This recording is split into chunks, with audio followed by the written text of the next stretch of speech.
Okay, welcome to another edition of the Amazing Adventure Discovering the New Me. I'm outside today. I got my board here. This is study number 40, Exodus 1 through 18. We're going through each book of the Bible now that we finished all the episodes here. And we've been through Genesis. We did part 1 and 2 last week, or the last couple weeks, and now we're doing Exodus part 1. We'll do Exodus part 2 next week. And Exodus has 40 chapters. We'll do the first 18 today. Basically roll through this fairly quickly, but give you a summary of each book of the Bible. And started out with Israel going down from the land of Canaan into Egypt. Joseph brought them down. They were saved from the famine. 70 people came down. And in 430 years, there were 2 million people. So they propagated there in the land of Egypt. There was a new Pharaoh, didn't know Joseph. He was afraid that the people were going to take over. They were getting so populous. So he tried to do something crazy, evil. He tried to kill, he said had the midwives kill all the baby boys coming out of the womb.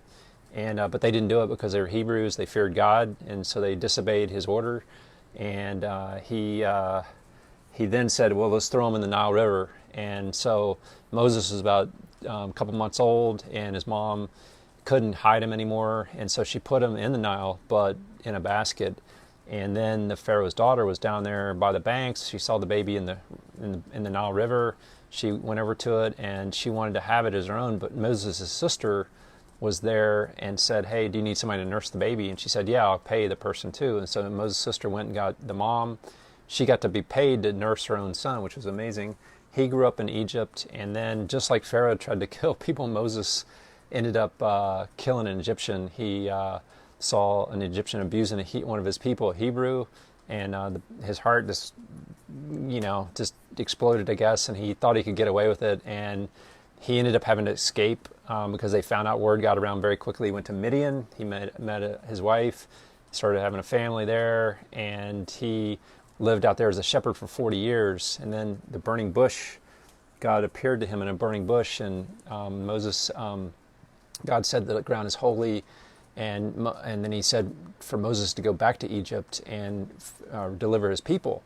God is a rescuer. He wanted to deliver his people. Moses was like, wait, I don't know if I can do that.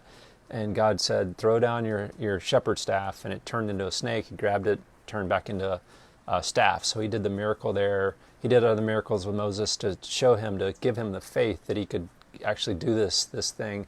And Moses still hesitated. And he said, I don't speak very well. And God said, go get your brother Aaron. We'll let him speak through you. And both of you guys will go down and confront the Pharaoh. So they did. Then Pharaoh wouldn't let him go. So he instituted the 10 plagues on the Pharaoh. Here they are listed out. You had the blood, frogs, gnats, flies, disease, sores, hail, locusts, and darkness was 9. And then the 10th one is the famous one, the Passover. God said for all the Hebrews to put the blood on the doorpost, and the angel of death would pass over that house and go, but all the firstborn of every other house would be killed. And he did that, and even in Pharaoh's house. So Pharaoh was just distraught. He said, you guys get out of here. He said, I'll let you go. So Moses, and by the way, the Passover is a picture of Jesus shedding his blood for us and covering us so that we're not subject to death anymore. We have his life. We get his life through faith in Jesus, and so the Hebrews are saved in the same way, and they're saved by faith, looking ahead to the cross by faith, and just like we look back to the cross by faith and are saved in that way. And so they get out towards the Red Sea, and they are blocked by the sea, and the Egyptians, Pharaoh gets his heart hardened by God. He changes his mind. He says, go after those guys, sends his troops out there, and they're getting closer, but God parts the Red Sea, does an amazing miracle. They go through the Red Sea. You guys probably all know the story. You've seen the movie of the 10 Commandments probably. And then Pharaoh's army chases them in there and goes into the sea, and they get crushed with the water and all drown, whereas the Hebrew people were saved and through the Red Sea. But then they get out in the wilderness, and they're like, hey, what are we going to eat? And God, so they were walking after their flesh at times. We all can walk. We can walk after faith, who we really are in Christ, once we come to salvation, or we can walk after our flesh. And they were walking after their flesh at times. And so God said, no, I'll provide you with quail and manna. And that's what he did here. He provided the quail in the evening, the manna during the morning. Every day he said only pick it up for 6 days. The seventh day you need to rest. Some of them tried to do it anyway. It rotted on the seventh day, but they could take double on the sixth day to save up for the seventh day. Just like Joseph, when he saved up for the 7 years, he knew the famine was coming, and that's how the people were saved then. So it's an amazing story.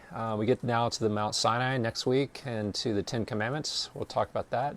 And I just hope that you can enjoy these on YouTube, share them if you like, and like the video. And you can get the Amazing Adventure book at our website, lifeconnection.com, if you like. And I just hope you have a blessed day. God bless you.